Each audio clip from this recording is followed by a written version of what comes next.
is program moderator. The agenda for the program today spans 1 hour.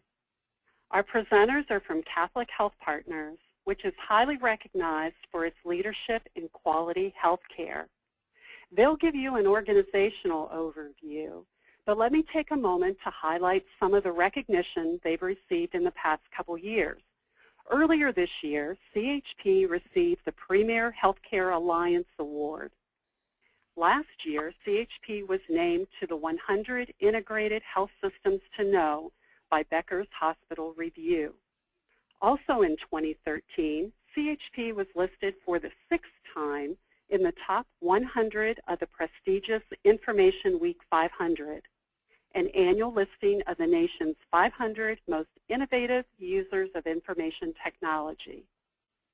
In 2012, CHP was ranked number 1 in a study of governance of 14 of the nation's largest and most notable health systems.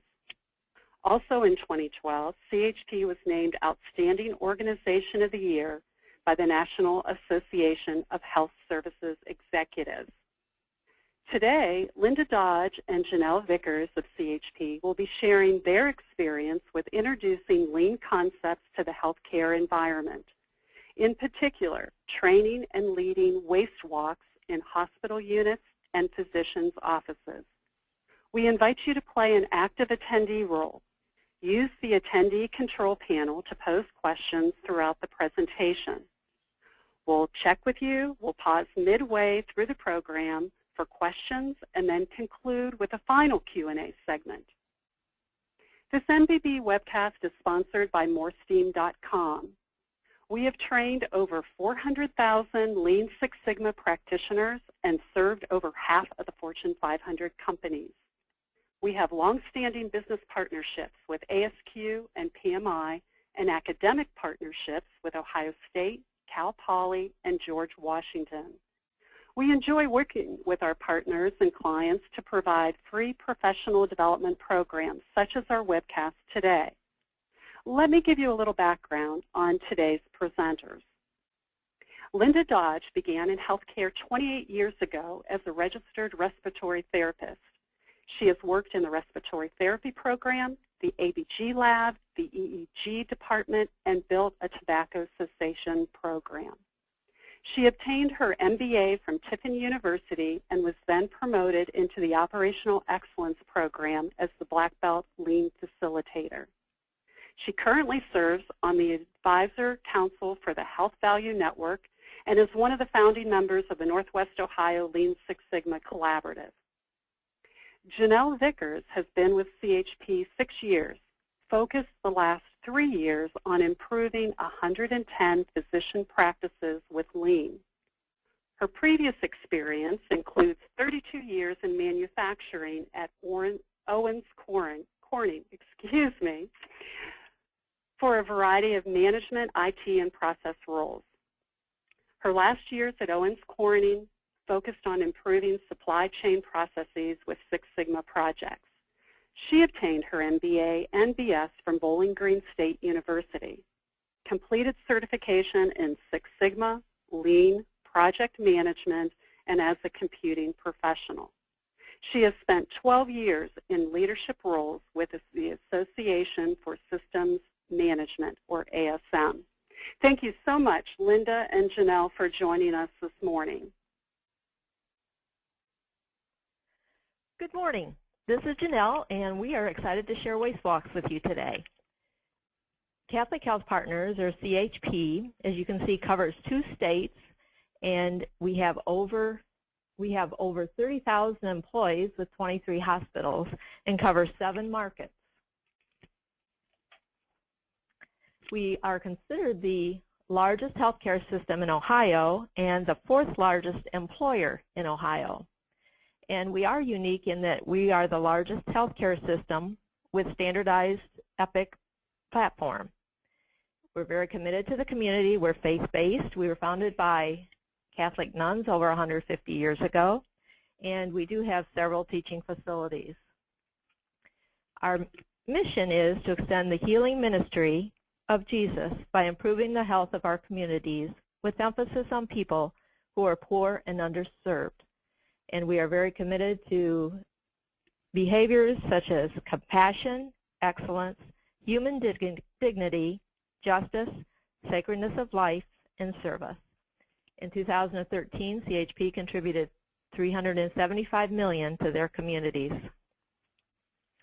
In the northern market, or northern Ohio, we've got 7 hospitals and Mercy College. We are also a teaching facility with over 200 residents and medical students. Our lean environment includes 2 master black belts, 2 black belts, and 10 trained green belts, and over 200 trained lean leaders. Hello, this is Linda, and I reside in St. Rita's Health Partners, specifically at St. Rita's Medical Center, and we are a Level 2 trauma center. We also have a Level 2 nursery, and we have, 425 registered beds and serve a 10-county area.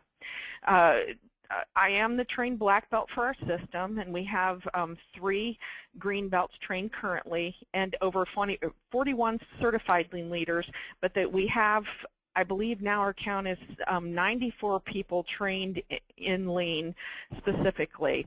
And in 2012, which was our pilot year, we did 2 waste walks. I wanted to go through some of the education that we do provide our frontline staff members as we introduce them to this concept. And what we wanted to show to them was that, oh shoot, sorry. I had a little slide glitch there. Let me get back to where we were, my apology. What we wanted to do was first help them understand what type of waste that we were looking for and give them a brief introduction to lean concepts. And specifically in the healthcare arena, introduce them to the type of waste that we have the most opportunity to eliminate, and that is the waste that we experience around wait times and they are the most frustrating things for our patients and customers in healthcare. We can use lean methodology then to help reduce the number of steps in our processes and reduce those frustrating waits for our patients and improve their overall experience while improving quality and patient safety as well. We use 3 basic methodologies in our lean management system. That's Lean Six Sigma Lean, and we've really optimized Plan, Do, Study, Act, PDSAs, as a nice mechanism for continuous improvement as we are moving to a lean management operating system, and we're beginning to practice continuous process improvement rather than a purely project-based system. Hospital waste walks is the concept that we developed. And what waste walks are is a concept developed by IHI, which is the Institute for Healthcare Improvement. And John Meyer, my boss at the time and our Chief Quality Officer, had learned of it at a conference that he went to and thought it might be an excellent tool for rapid cultural change and something to generate employee engagement and really help them focus on the type of waste that we're looking for. And what he asked me then to do was take a look at that white paper, and if I agreed that it would be a good fit for our organization, I then was tasked with developing a proposal for implementation and figuring out how that would work in our environment. And when we reviewed it, we really thought that it looked like a simple thing that we could do, and we felt that the concept would be really engaging to our frontline staff, and it would create that mechanism to go from idea or opportunity to a rapid transition into a lean project so that we could get that improvement moving and keep people engaged in that frontline effort. Then what we did as we moved forward is I pulled a team of our brightest lean leaders together, and we looked at the whole white paper and the different modules that it encompassed, and really figured out how we could apply that to to our people and our thought process and our environment. And we thought that it would be a good fit and it really would be highly successful and really move our program forward. So as we wrote that proposal, we kind of tweaked the modules that existed, and then we presented the proposal to our Voice of Customer steering team, which is our lean steering team that helps us guide our program, and they absolutely agreed that it would be a good fit. So then what we did was recruit our first nursing unit, which was our ICU step-down unit, and they tend to be my go-to nursing unit to try anything new because they're always willing and always excited to do something different. When we pulled that team together, we invited those frontline staff members from that nursing unit along with their leadership. And as we prepared, we first introduced them to the different types of waste that we recognize in Lean. And then we applied examples of what fits into their environment, such as for overproduction, stacks of order sets that are paper sitting, they used to print a couple thousand of them. So, you know, we had a picture of that and kind of talked through those different examples. We then introduced the different types of modules that we had developed. And what we then did was assign one lean leader and one frontline staff member to each of those modules. Now, we walked them through, and what we did was describe what they were looking for in those modules.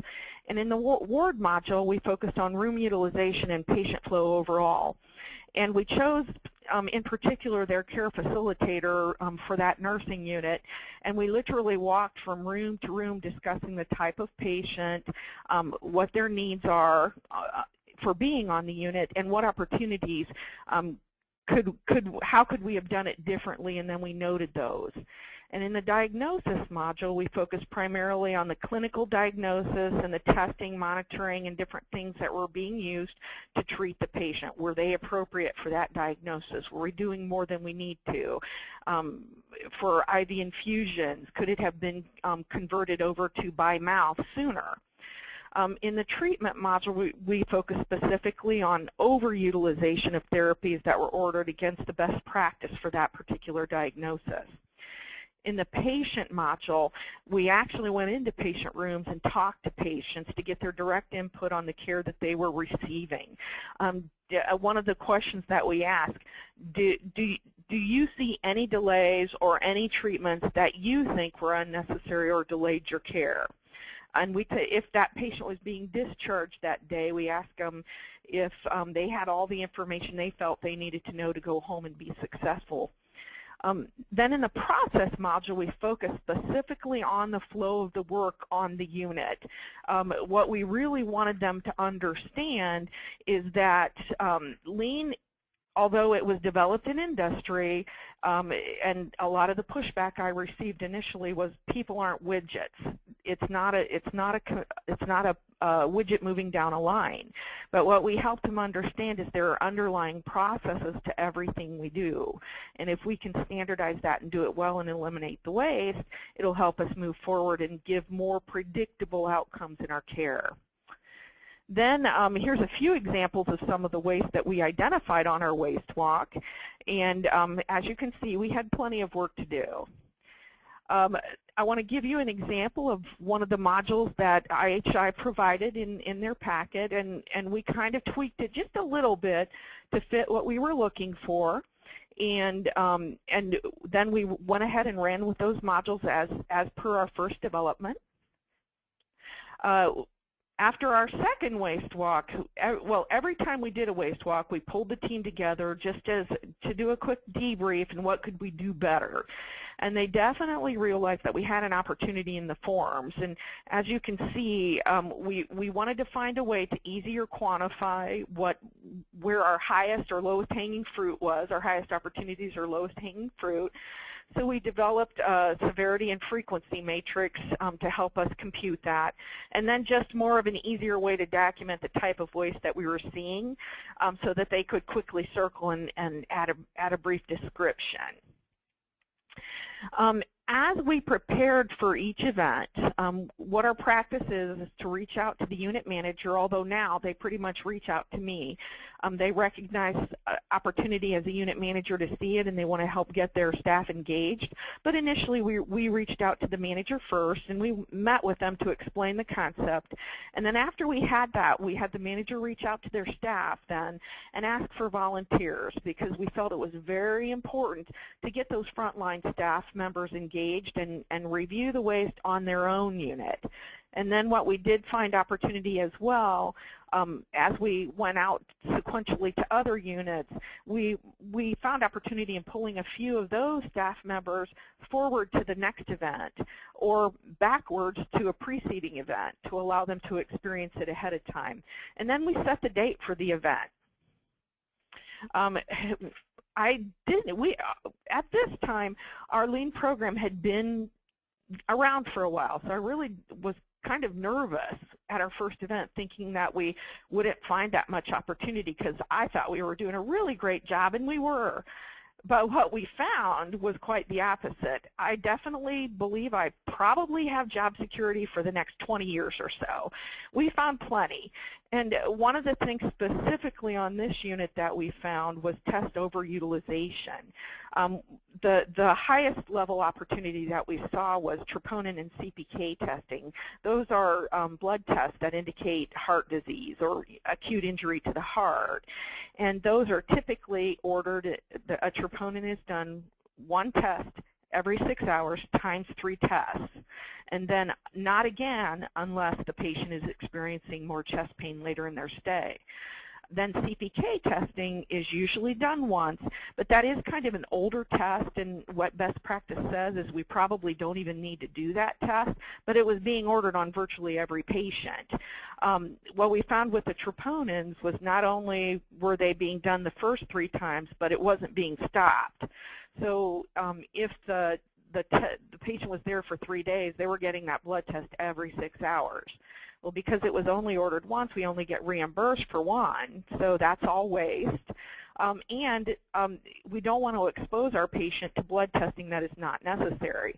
What we found to be the root cause was the way the test is set up in our electronic documentation system. It doesn't automatically stop. Someone has to think to do that, and they didn't know that.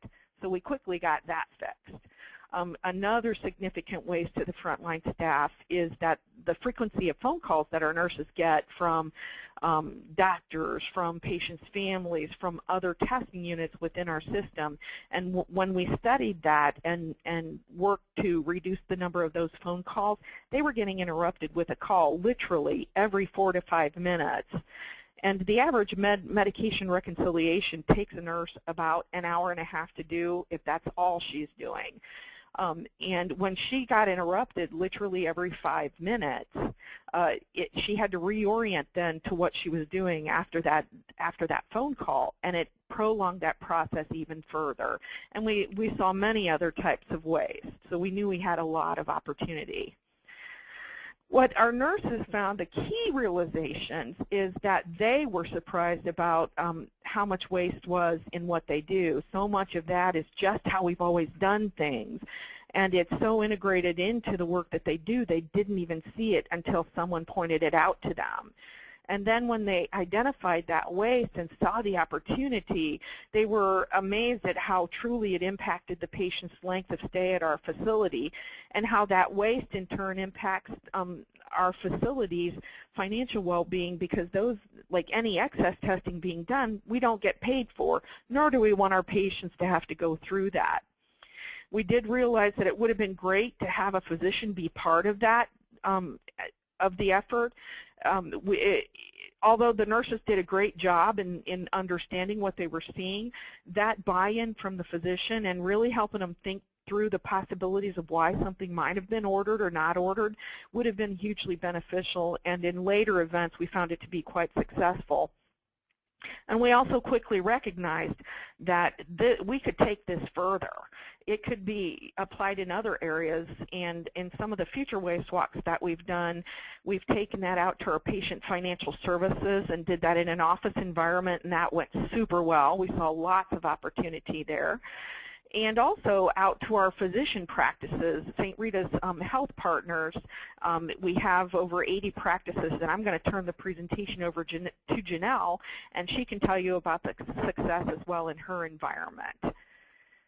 Linda, yes. Yeah, Linda, before we go on to Janelle's portion, I wonder if we could just pause for a couple minutes. We do have several questions that came in that I believe pertain specifically to you. So if you wouldn't mind, could we just pause and address a couple of those questions? Absolutely. Okay, great. We had several people very interested in the IHI white paper that you mentioned in your introduction. And I wondered if you could repeat the title of the particular white paper and how people might be able to access, whether they have to be a member of IHI or whether it is a public document. I believe they do have to be a member to access it. I'm not 100% sure on that, but the title of the white paper is Waste Walks, and I can confirm that while Janelle is speaking. Okay, that would be great. So we can just provide that to our attendees. The other question that we had was, what suggestions do you specifically have for engaging hospital personnel in embracing the new concepts and lean methods? What we did initially when we started our program that really got people engaged is first to do, a brief round of education, and we've developed some very unique types of education that Janelle is deploying over in the physician offices that has been really effective.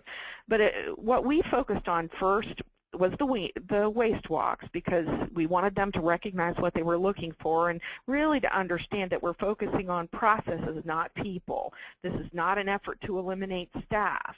We did make a pledge when we initiated the program that no lean event will result in someone getting laid off or losing their job, although they may have an opportunity to be redeployed in a different capacity if that be the case. But no one ever has lost their job due to any of the work that we've done. And we focused primarily on the improvement efforts that the staff thought would be meaningful to their work. It was all about 5S events and cleaning up around their areas, things that made a difference to them before we moved to more strategic alignment, efforts that would impact the finances of the organization and may not be as meaningful to the frontline staff. So it is very much an employee-driven program, and even though now we tend to do more strategic level projects as we're more developed, we never ever pass up an opportunity to do a meaningful, simple project that a frontline staff member suggests that would be important.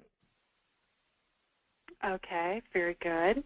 Another question, and this I think relates to what did you know going in and what did you find out once you got started? But Stephen asked, with lean being around for a while and your focus being on waiting, did you know going in how long the wait was? And did you check to see if in fact it made an improvement? We did not know going in as to some of the wait times, and really well, we had done a few projects around wait time, so I guess we had done some work in that area, but not specifically for this unit. What we did after the project then was to do some of those measurements, and actually, in the slide it talks about distance walked for nurses to obtain patient supplies. And after the waste walk, we went back the next day and actually followed a nurse around with a measuring stick and found that she walks in an average 8-hour shift over 2.5 miles to obtain needed patient supplies. And that was the very first event that we did in that area was to improve that. Okay, great. Let's go on to Janelle's overview of physicians' offices, and then we'll come back and pick up the additional questions that we didn't get to. But I think a couple of them will actually apply to both of your portions of the program. Great. I'm going to now share how we took the concept that was used in the hospitals and used that then in the physician offices. Early on, the team that I was working with at that time, they felt that waste walks, that name waste was came across negative. So we changed the term to lean walks. So that is why the switch to lean walks. My responsibility for lean includes the Lima physician offices as well as Northwest Ohio. So out of the 20 physician offices in Lima, we've done about 2/3 of those practices. And the ones that we will do this year, the newer practices that came on board last year. In Northwest Ohio, we've done about 1/3 of those physician offices with waste walks because we have multiple practices in the same facility. I've been leading them as well as lean leaders that we've trained. And not only do we look at the waste and try to find the waste, but we're also focusing on patient experience because we wanted to reduce that wait time for our patients. We have teams of 4 to 6, and we like to have one of our certified EPIC trainers with us, as well as having members in the Lean Walk team from the practice if we can. We do have some smaller practices that we weren't able to do that. But if we could have 1 or 2 from the practice, it really helps gain that ownership and engagement from the staff when we come back with the recommendations or the potential opportunities. And then peers, their peers. It works best when we have other MAs, front office staff from the other offices because they're sharing their best practices as well as hearing it from the practice that we're observing. But there's some pre-work and follow-up involved, and it usually takes about an hour and a half. And by using the PDSA cycles, it really helps implement the changes and sustaining those changes. And then we're sharing best practices through some newsletters as well as in staff meetings, and definitely there's a lot of sharing of best practices during the Lean Walks. A typical schedule would be meeting with the practice about a week or 2 in advance. And I'll share with you the trifold that we use. It's only about 15 minutes of an education session with the practice itself. And then the Lean Walk, the day of the Lean Walk, I'll go over the same training that the staff heard, but with the Lean Walk team. And then we'll make those assignments of what flow they're going to observe. We observe for an hour and a half and capture the notes. And then afterwards, we'll do the debrief and capture. We start with potential. We start with what is positives that have been seen, so what are those excellent practices. And then we also call potential opportunities where we see there could be some changes. And then we'll follow up with the staff, the practice, about a week or 2 later, and go over those opportunities and what we saw that was very positive. And then we have them prioritize and narrow down the work, what they want to work on, and those more complex opportunities, then they use the PDSA change model. And then I do ask the practice leaders if they could update leadership and myself on a 30, 60, and a 90-day basis. So this is one of the trifolds that we use. They all look the same for that first time. And so it's very high level, what is lean, and then what's waste, and then to just talk through the Lean Walk and then the different flows, which I'll explain in a minute. But as you can see, we have a section there for the staff to provide us their input as far as where they see as opportunities, and it engages them early on in the field that they have a part in this. And then those, that green and the blue at the top, those are sticky notes. So all the material is right there for them. The dots I asked them if it's a opportunity that someone else had already put up there, just add the dots, so there could be multiple dots on one sticky note.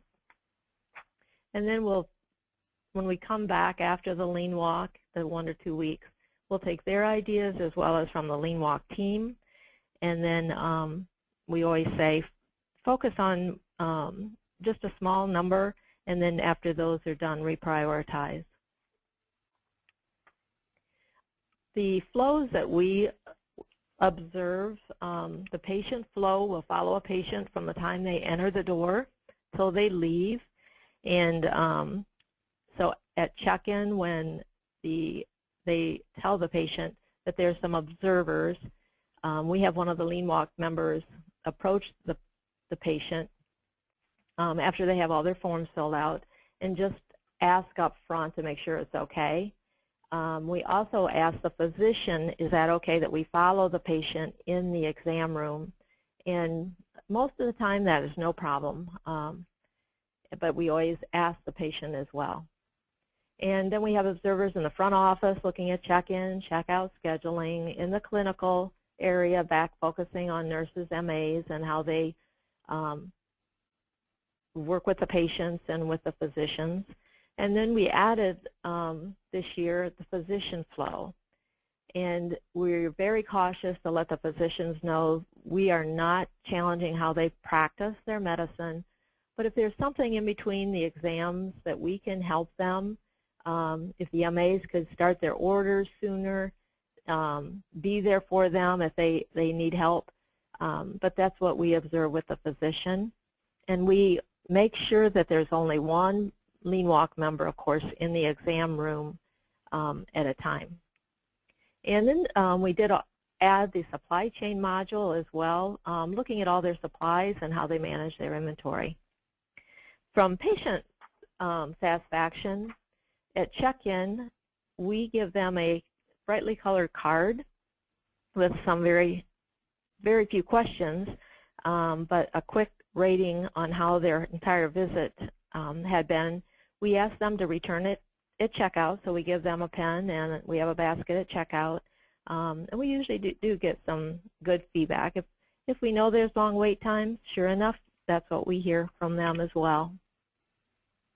This is one of the documents that we use. We call module the patient flow module, and it looks very similar to what they had redeveloped in the hospital.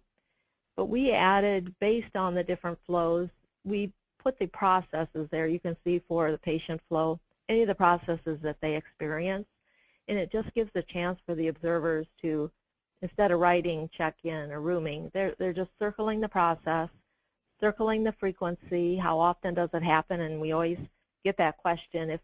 If they see it happen on every patient, then that would be a 5. And then the severity, how does that impact their care and their whole experience? But it is a good way for them to put down their notes so when we get back together on the debrief, they can remember what they observed. This is, initially, let me just say, we typed every one of their observations up, and when you do 2 lean walks a week, it just got pretty cumbersome. We had to ask ourselves, too, is this wasted time? So, but I did have one that we had typed up before, and you can see how they put some pretty good notes there and how they use the form. This is just some examples. I'll go over a few of these, but the batching of patient calls. We had a physician that, even though they were seeing patients throughout the day, they wouldn't give the MAs or the nurses in the back any of the follow-up calls for the patients, only like at about 11:30 and then at 4:30. Well, what we were observing and with the feedback from their staff, they had to work overtime. They were there till 6:30 at night trying to contact patients. So not only did it impact our bottom line financially, but it was not positive with the employees. One of the practices is in an office building, and we observed where they needed a wheelchair for patients. Well, they had to leave the practice and go borrow one way down the hall. So within a week or two, they had their own wheelchair. And very simple one, believe it or not. They were still date stamping incoming faxes when it had the date and time already on it. There were other, as I said, we look at some other opportunities. We have standardized processes, and many times, some of those, not many times, but we did observe quite a few times, I guess, that practice process wasn't followed. And as I said before, handicapped items, right off the bat, we could see like the buttons outside of the doors where the patients were coming in. Those hadn't been installed, so we had done some additional work on the facilities. And then HIPAA. Different examples have surfaced where there's HIPAA concerns out there in check-in, check-out, or even in the room, leaving the doors open. So that often comes up. Not often, but it does come up. And then supply chain. It's always fun to see how they manage their supplies. And usually what we've observed within maybe even by the end of the week, they're in there trying to reorganize and label and just check out their whole process, how they manage their supplies. This is just an example of one of the reports that we get back, and it's just an Excel spreadsheet. And I do like it when they send it electronically, but I tell them, however, if you want to handwrite it and scan it in, that is fine with me, but this is an example where they did use the spreadsheet. So our overall benefits have been great in sharing best practices, not only back to that practice, but as well as with the Lean Walk team members themselves. And it's a very quick way to bring a group together and give that feedback to the practice. We always have the practices look at those opportunities and the accountability to make the changes. It's been a good way for us to introduce Lean, not only introduce Lean, but the PDSA process. When going back that second time, there's a trifold with PDSA, and then the third time that I go back, I share more on Lean management, such as what is standard work, what's a daily huddle, a daily improvement huddle, and just start getting those concepts out there, not only for the leaders, but the staff as well. And engagement of the teams, and it's really helped our Gallup scores with employees. And for me as a Lean Black Belt, it's a great way to develop the relationships more with the practices for me to get out of my office and go to the Gemba. So it's been great. So we're going to continue Lean Walks, continue the training, the high-level training using the PDSAs, sharing our best practices across the practices. I make sure to take the team picture as well as taking lots of pictures within the practice, those best practices. And then there have been some projects, more Lean projects across the practices, such as check-in. Scanning is another example that we have been able to then go across practices to improve our processes. So questions that you would have to myself or Linda? Okay, thank you, Janelle. And we do have several questions. If you have not already submitted one, please remember to use your attendee control panel, and we will get to as many questions as we possibly can in the remaining about 15 minutes. One of the first things, and this applies to both of you, is someone is curious about how broadly you typically implement waste walks. For example, Linda, in a hospital environment, do you implement across all departments, or do you go just one unit at a time so you get some experience and build some momentum? I would recommend, or what has been successful for us, doing unit specific. That way it really makes sense to the person in that work unit. Would you agree, Janelle? Yes. Although, depending on how siloed your mentality is, I guess, in your facility, there could be some value in doing a wider waste walk, perhaps. But it's a simpler approach to do a smaller unit, and it feels more cost effective because you can do a quick hit, get the staff engaged and involved, and in the end, if you want to take it across a broader system, you might then have opportunity in bringing those groups together to discuss commonalities between the different work units. Okay. We did do a lean walk in occupational health in one of our hospitals, and we're planning to do it in the other hospitals as well for occupational health. Again, to share best practices, have those staff members go across. But again, that's like a unit. Mm-hmm. Yeah. Okay. Janelle, you mentioned the sharing of best practices and how effective that was. To either of you, can you say a little bit more about how results are communicated across the organization? You know, how do you promote the results that you've achieved, and in order to get people enthused and to mobilize them, you know, to want to get involved and implement waste walks? Here in the hospital setting, we have multiple, I don't like to use the word committees because we really don't have them anymore.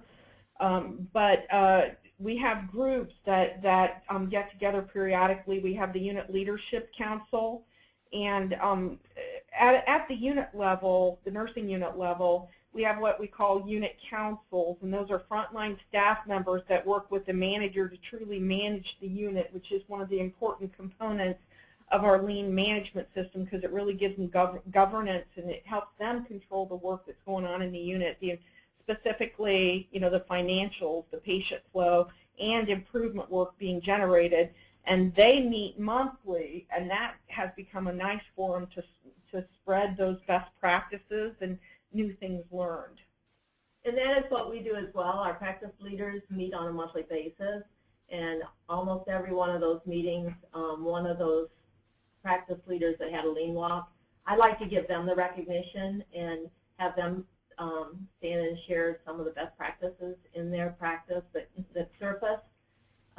Yesterday we had all our lean walk team pictures up there on the wall during the meeting as well, and I gave recognition to the whole group. So that's what I would say. Let them share. And early on, one of the practice leaders shared with the whole group that she was so nervous because with the lean walk, and she said at the end it was after she realized all the lean walk members are, you know, peers, and it really was not as bad as she originally thought, but it was real cute how she had shared that with all the practice leaders, and it set some tone at ease for the next lean walk. Yeah, because in the hospital setting, I think somewhat in the physician office setting, that involvement of the staff that exists on the unit, it's a little more challenging, I think, in the physician office setting, depending on the size of the office crew working.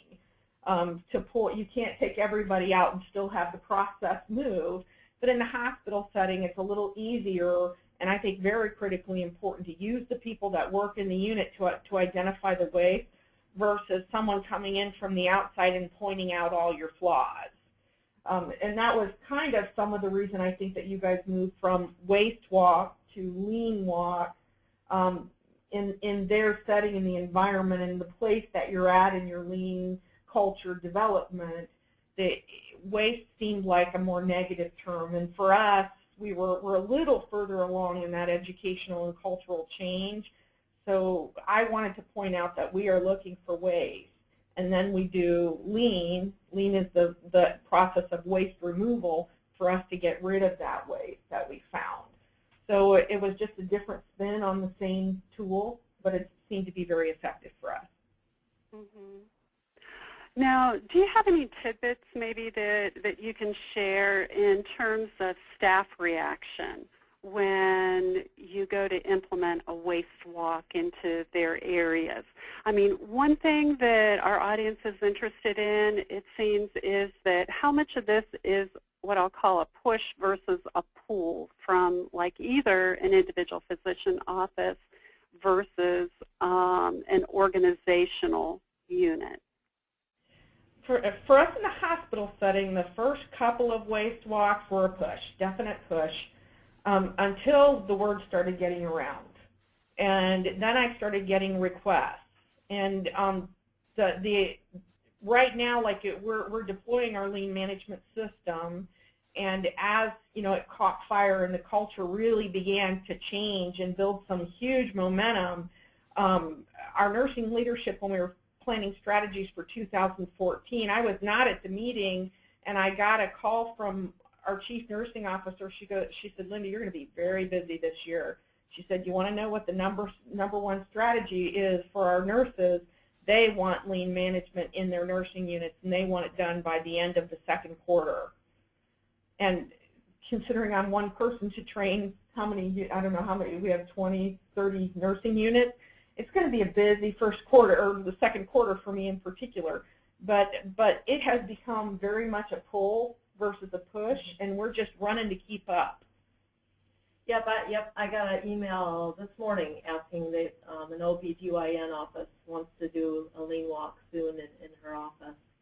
But what has helped is when going in about a week ahead of the lean walk and sharing with the staff, and then I also encourage one or two of their staff, if they could go to do participate in a lean walk before we come to their practice, that also helps. So they bring the word back that we're all in it together, you know, as a team trying to improve our practices. And so that has really helped with engaging them ahead of their lean walk. And after the event happens and their lean eyes are open, waste drives them crazy. And we get calls routinely, emails from frontline staff, from leaders, from patients who happen to have been there at the time. When they see waste, they call and what can we do to get rid of this? Give me an idea. And you know, we get them involved in the change, and it just takes off from there. Typically, there was a while when I was working in physician practices, and we went in and kind of value stream mapped their entire process. And the first thing we did was a 5S event, and of course the waste walk being part of that component. And I anticipated having to go back for at least 4 other improvement events before, you know, to get us completely to where we needed to be. And I only had to go back the once. And then I'd give them a call to schedule the next event. Well, we already did that. Oh, we already did that. We already did that. And they just ran with the concept because they felt so empowered. And when they finally got the concept of what we were looking for and what we strove to do, it just took off like wildfire. And I'm excited with that occupational health, the lean walk that we recently had done. We're going to pilot the huddle. We're going to start out on a Tuesday and Thursday with a status huddle, and then include the improvement huddle with that. So all of these ideas that we have, the potential ideas that came out, again, we want those employees engaged and divided into teams that work their PDSAs. So I'm excited about putting that structure and trying that. Great. Okay. Here's a question about how far you go with elimination. For example, do you ever find it necessary to question why a process is done versus tweaking a process that you find is not lean? Oh, absolutely. We do that routinely. One thing a little later, we found that was very effective, and we do it with any improvement event, is try to get a set of fresh eyes. Somebody that kind of asks the question, why are we even doing that? We have eliminated whole entire processes that the staff felt were unnecessary or redundant. We've blown up processes and started from scratch. They get that, and once they are trying to figure out, or once they identify that, yes, that is waste, they will do whatever they can to eliminate it, and they do it quite quickly. But yeah, but I think that having a set of fresh eyes, that's like taking, actually one of my best lean leaders in a nursing project is my supply chain director. He goes into things he has absolutely no clue what they are, and although because it is led by the subject matter experts, so they're addressing the process, but he's that person that can ask those questions. That seems redundant to me. that seems unnecessary. Help me understand why we even do that. And we truly have like eliminated processes. Even our pastoral care has done the same thing. We are a Catholic organization, and something very important and near and dear to us is making sure we connect patients with their pastors or priests so that they get the spiritual support that they need while they're here. But we were having problems, especially with the tighter HIPAA laws that came into effect recently. We had concerns of, not notifying the right church. We have probably, gosh, just here in the Lima area, over 200-300 different parishes and types of worship, places of worship, and had concerns about connecting someone with the wrong pastor, and could that be a HIPAA violation? And we had a discussion, and finally someone said, why are we doing that? I think we need to empower our patient to make that contact and let them, if they don't have a phone number, get it for them, but have the patient initiate that contact instead of us. And quite frankly, our turnarounds, or our length of stays have got, our latest O/E ratio, observed to expected ratio, we're below 1 now. This month we're at 0.98.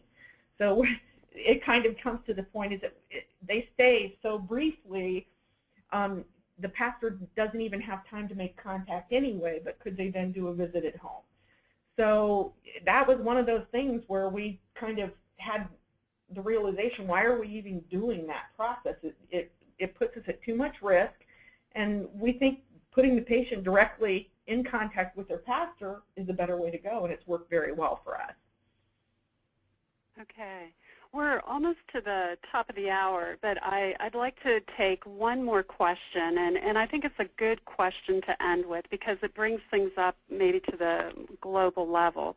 One of our attendees noted that lean methods seem to be very popular in healthcare, whereas we don't hear as much about Six Sigma applied in a healthcare environment. And we hate to put things in, boxes too neatly. However, I just wondered if you could speak to the two methodologies and how you see them play in the healthcare environments that you work in. Here at St. Rita's, we're a very large system, and when we see variation in process of performance timelines, we apply Six Sigma in that arena. But what we found, initially we pretty much did Six Sigma, very little lean, and the improvement process was too slow and the environment changes too fast.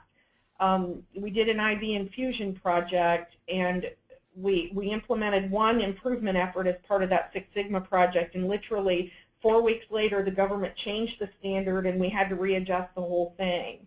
And what we found is going through that journey in the healthcare setting is that lean allows more rapid change, but there is a place for Six Sigma for more large and complex projects, but that's where kind of Lean Six Sigma comes in, and it's almost a blended approach where at the higher level you're doing the Six Sigma using the tools and the analysis, but when it comes down to the actual improvement, that's where those lean projects fit in. Would you agree? Yes.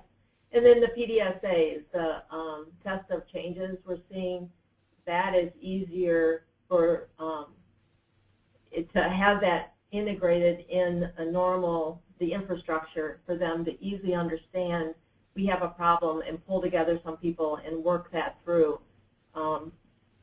It's just, again, faster, where they can try something and to continue to make it better.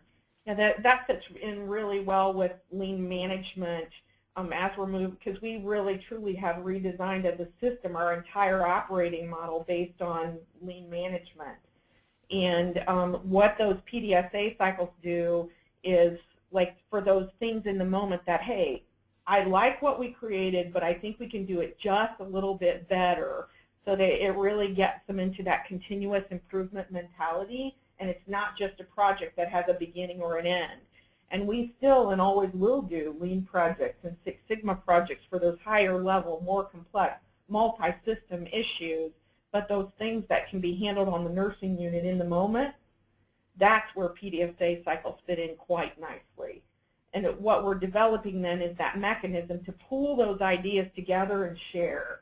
And I think that's where our biggest opportunity now is making sure that we effectively communicate those brilliant ideas and wonderful best practices, because best practice for us is where we start. That's just the starting point for us. Then getting to top box performance and pushing the envelope even further to get better and better and better is where we want to be. Okay, thank you. And I do want to recognize the fact that we had several additional questions that we don't have time to get to. However, as we close out the program, I will display the emails for both of our presenters who have said that they are, more than willing to respond to those questions that you had, that you posed during the session that we didn't have time to get to. So as we close, let me just mention a couple things. And one, we have a very varied audience today. Some of you are black belts, some are not, but many people involved in process improvement. And I did want to mention that for those of you that are already certified black belts and are interested in taking your career to the next step, MoreSteam, in partnership with Ohio State, offers an Mbb Certification Program in a blended learning format. So that's very conducive to working professionals. The program combines online course modules with 2 weeks of classroom sessions. And for those of you who are not already certified black belts, you may be interested in exploring some of our other online Lean Six Sigma course offerings. We also offer a specific Lean Methods online program. So please visit our website, moresteam.com, for more information on any of our course and product offerings, or to check out our bank of free resources. Linda, if you would advance to the last slide, I'd like to show your email addresses. And this will also be uploaded to our website. We will upload both the slides as well as a recorded version of today's program for future access. So if you aren't able to jot down the email addresses right now, you'll be able to access them. And I will send out an email once the materials are uploaded to our website. Our next Mbb webcast is scheduled for April 29th.